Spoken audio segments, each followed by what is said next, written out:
Vous êtes sur CGTN Français en direct depuis Beijing. Bienvenue dans l'essentiel, l'émission qui décrypte tous les mardis et jeudis les grands sujets d'actualité internationale avec nos analystes sur place.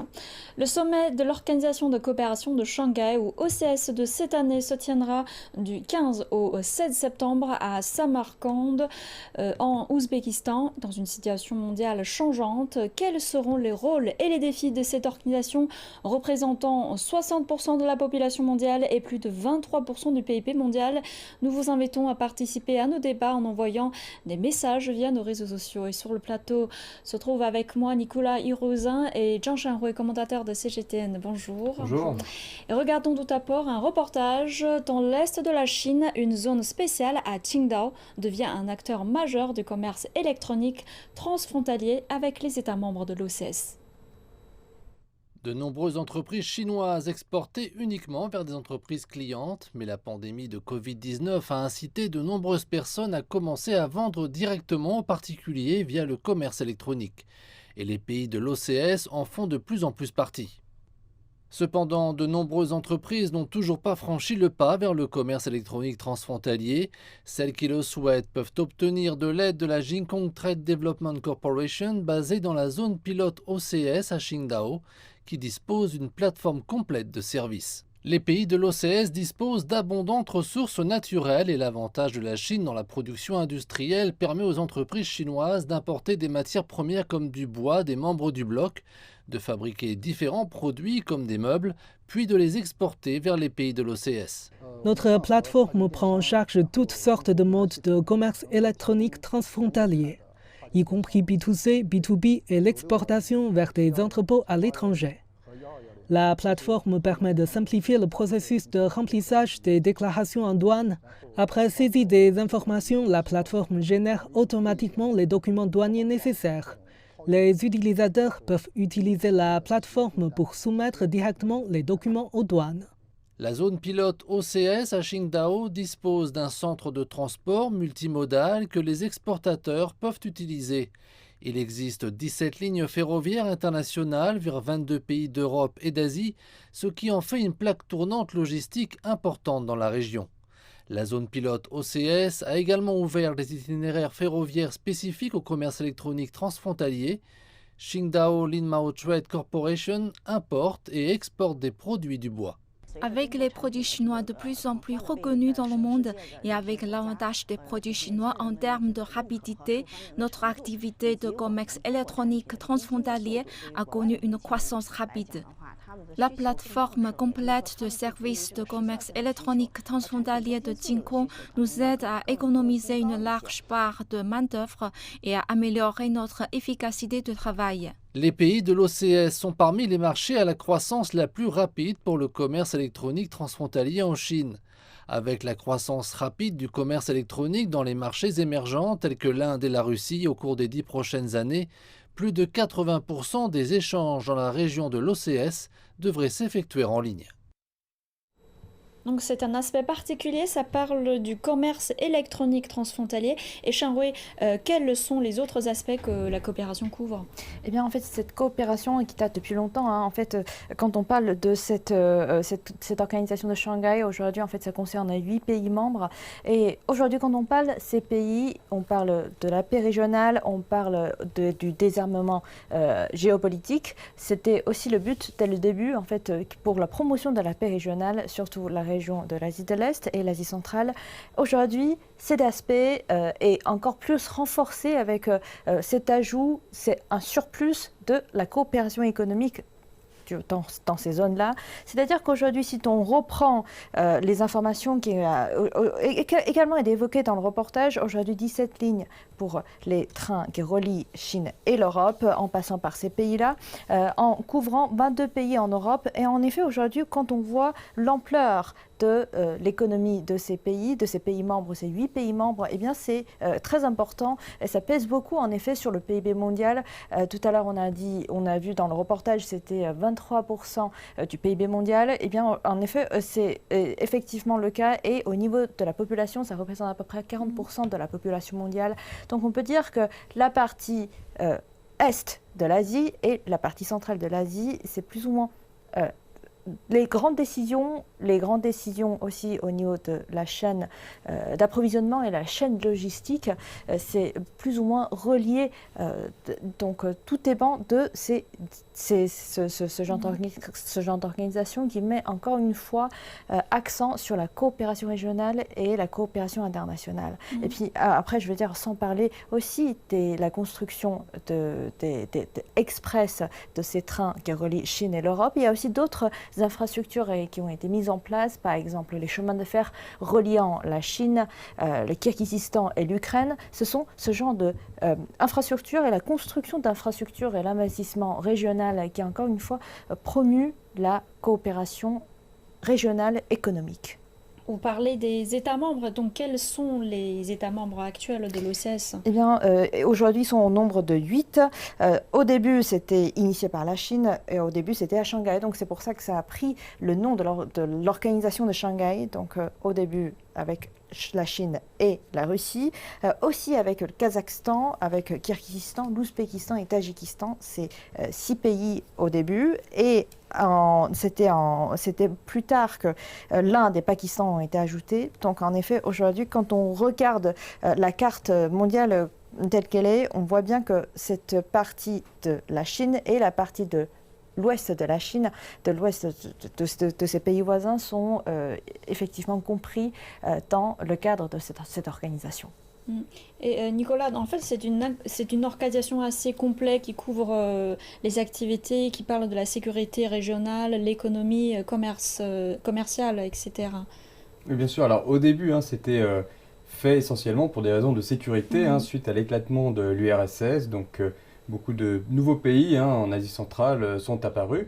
Donc, il a fallu se réorganiser. La Chine a eu des nouveaux voisins. L'URSS est devenue la Russie. Et donc, il a fallu faire avec. Donc, il a fallu avoir des traités de bon voisinage. Et petit à petit, en fait, il y a eu des relations comme ça de non-agression, de coopération au niveau sécuritaire pour éviter, évidemment, toute possibilité de conflit. Il faut dire aussi que ces pays d'Asie centrale sont soumis aussi à des turbulences, à des mouvements séparatistes, des mouvements terroristes.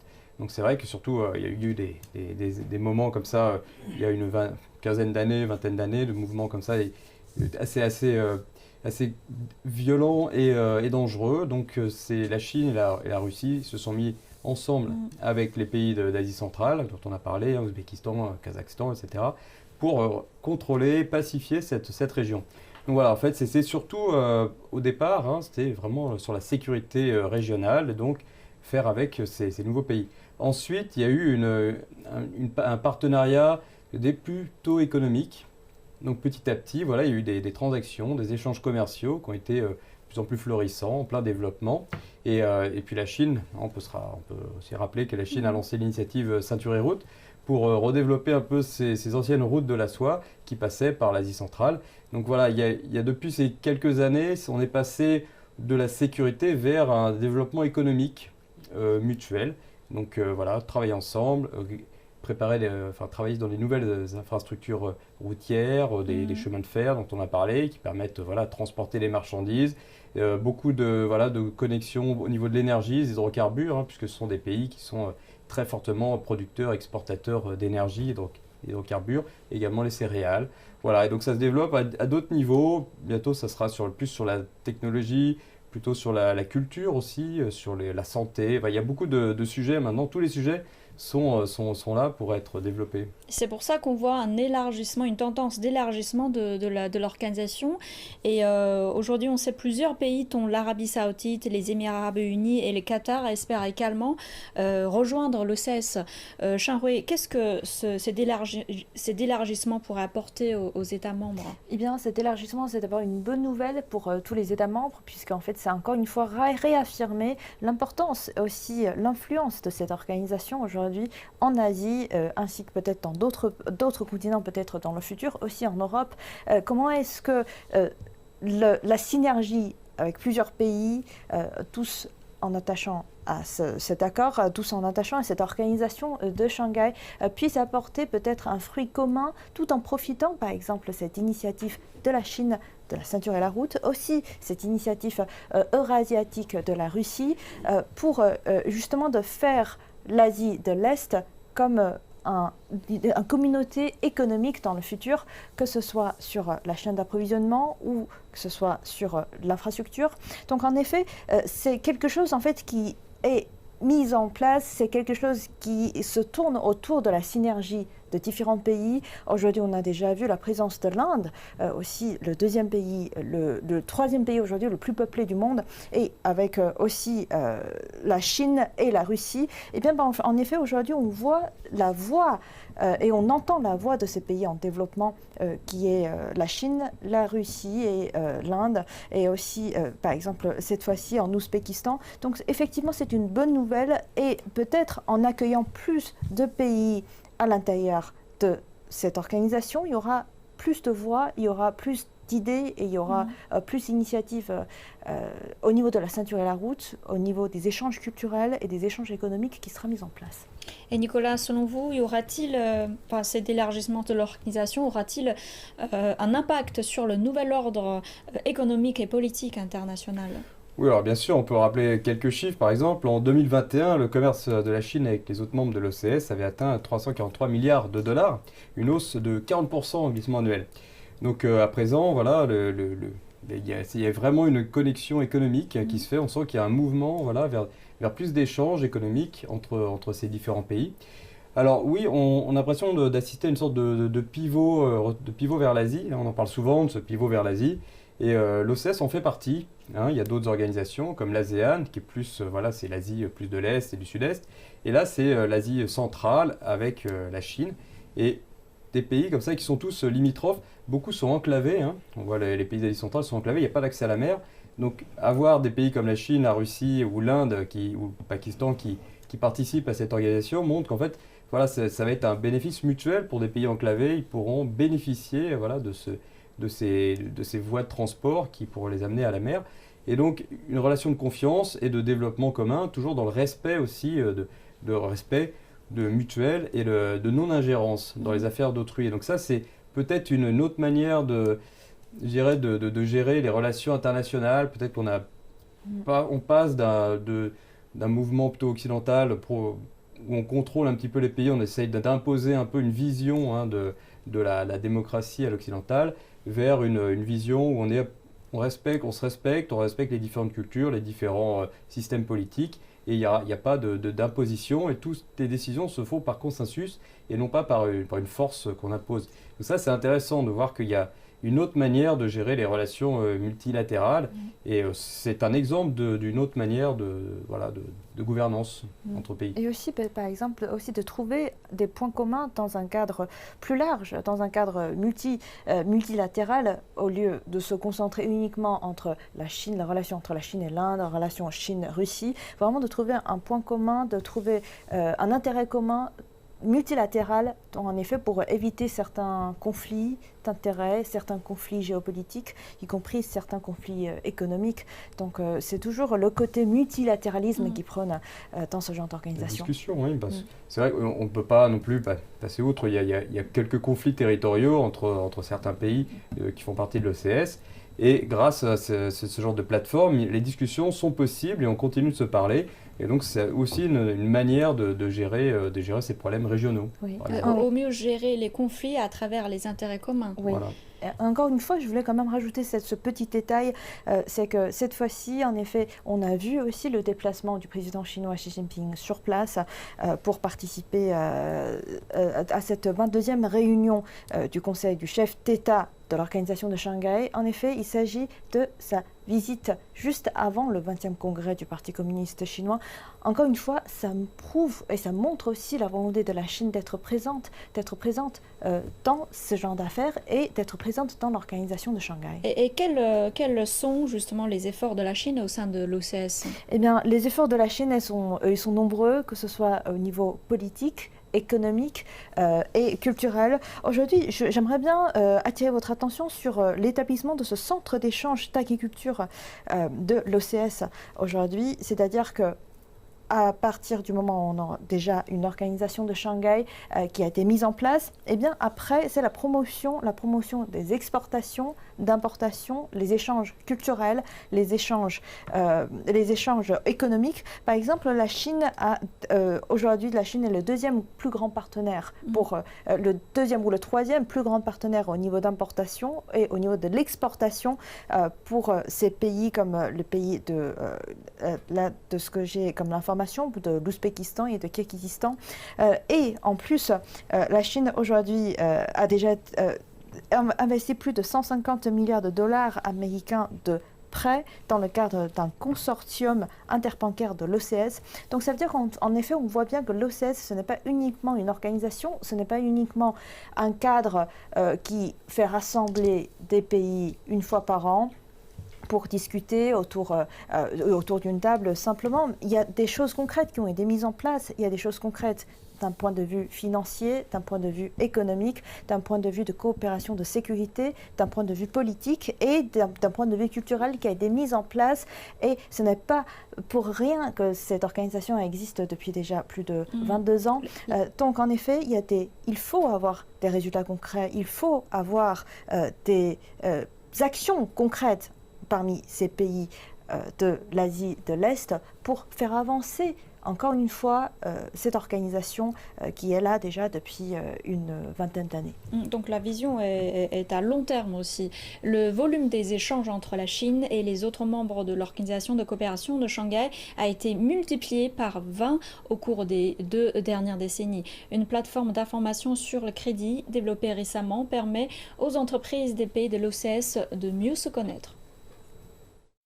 Le volume des échanges commerciaux entre la zone pilote de l'Organisation de coopération de Shanghai ou OCS basée à Qingdao et les États membres de l'OCS est passé de 122 millions de dollars en 2019 à 577 millions de dollars en 2021, soit une multiplication par 5. Et un nouveau service devrait permettre de faciliter encore davantage les échanges. Les partenaires commerciaux des pays de l'OCS peuvent utiliser une plateforme en ligne pour rechercher les informations de crédit de chacun, renforçant ainsi la sécurité des échanges. Le manque d'accès à des informations suffisantes sur un partenaire commercial est un problème pour certaines entreprises qui font du commerce. La plateforme en ligne Crédit OCS collecte les informations de crédit de 210 millions d'entreprises chinoises et de 11 millions d'entreprises des États membres de l'OCS. Les entreprises peuvent rechercher les informations financières de leurs partenaires commerciaux, notamment leurs revenus d'exploitation, leurs marges bénéficiaires et leurs dettes. Il est également possible d'y trouver les dossiers de faillite et les dossiers judiciaires d'une entreprise. Le crédit transfrontalier a joué un rôle important au service de la sécurité commerciale et financière des entreprises de commerce transfrontalier. Dans la prochaine étape, nous continuerons à bâtir un système d'enquête de crédit transfrontalier avec les pays de l'OCS en nous efforçant de réaliser l'interconnexion, l'intercommunication et la reconnaissance mutuelle des normes de crédit. Sur la base de données douanières, la plateforme en ligne Crédit OCS indique également les produits qu'une entreprise importe et exporte. Cela permet aux entreprises d'identifier avec précision leurs acheteurs potentiels. La Qingdao Kelishang Intelligent Technology Corporation vend des pièces de machines à l'étranger. Avec l'aide de la plateforme, cette compagnie a réalisé une augmentation de 12% du volume des échanges avec les pays de l'OCS. La plateforme nous a présenté plus de 10 000 informations sur des acheteurs potentiels, parmi lesquels nous en avons sélectionné plus de 100, dont nous avons vérifié les rapports de crédit. Cela a conduit à une augmentation importante de notre volume commercial. En 2021, le volume du commerce extérieur de l'OCS a atteint 6 600 milliards de dollars, soit une augmentation de 100 fois par rapport à il y a 20 ans. Des services comme Crédit OCS devraient renforcer la confiance mutuelle entre les partenaires commerciaux au sein de l'OCS. Rappelons que le sommet de l'OCS se tient dans un contexte particulier. Les changements dans la situation mondiale ont en effet profondément affecté tous les aspects des relations internationales, du commerce international. Donc quelle est la situation économique des pays de l'OCS? Oui, aujourd'hui, quand on regarde, déjà tout à l'heure on a déjà parlé de ces chiffres, c'est-à-dire que le PIB pour ces 8 pays membres, on rappelle, il y a l'Inde, il y a le Pakistan, il y a aussi aussi la Chine, la Russie, le Kazakhstan, le Kirghizistan, l'Ouzbékistan et le Tadjikistan. Aujourd'hui, le PIB de ces pays représente à peu près un quart du PIB mondial. Mais après, si on regarde plus en profondeur l'économie de chaque pays, on se rend compte qu'il y a quelque chose de très intéressant, c'est qu'on voit qu'il y a la Russie et la Chine, ce sont les grandes puissances économiques. Il y a aussi les pays comme le Kazakhstan, le Kirghizistan, l'Ouzbékistan et le Tadjikistan qui se mettent beaucoup sur l'agriculture. Où l'agriculture, c'est quelque chose de très important. On peut, par exemple, au niveau de sa culture, au niveau de l'agriculture, on peut, par exemple, le comparer au Xinjiang de Chine, qui est aussi misé beaucoup sur l'agriculture. Donc, en effet, on voit bien qu'il y a aussi ce potentiel de soutenir le développement d'agriculture dans ces pays, sur aussi la construction, la possibilité de la promotion des infrastructures dans ces pays-là. Donc, en effet, aujourd'hui, ça ouvre une belle voie et une belle potentiel économique pour toute la région de l'Asie de l'Est et de voir comment est-ce qu'on peut former une synergie entre la Chine, la Russie et avec ces pays qui sont juste à côté et en effet pour trouver un point commun qui est le développement économique commun par tous ces pays. Donc on voit bien qu'il y a un déséquilibre au niveau économique, mais en même temps on voit il y a aussi beaucoup de potentiel dans le développement de l'infrastructure. Et donc, vous avez parlé de l'agriculture et un autre grand dossier de ce sommet, c'est le renforcement de la coopération dans le domaine de l'énergie. Donc, l'énergie verte sont devenus des sujets importants de l'OCS. À savoir, les États membres de l'OCS possèdent environ un quart des réserves et de la production mondiale de pétrole et 30% de la capacité mondiale de raffinage. Donc Nicolas, quels avantages et rôles de l'OCS peut-elle jouer dans le développement durable mondial ?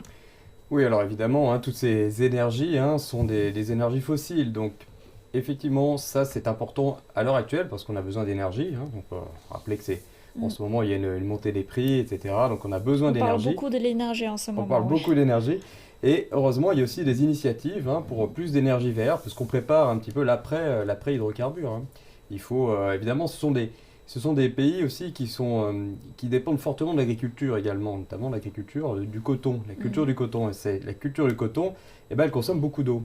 Donc il faut trouver des manières de trouver certains cotons qui utilisent moins d'eau, trouver des manières d'éviter la désertification. Et dans ce cadre-là, la Chine a fait beaucoup de travail en fait dans la lutte contre la désertification.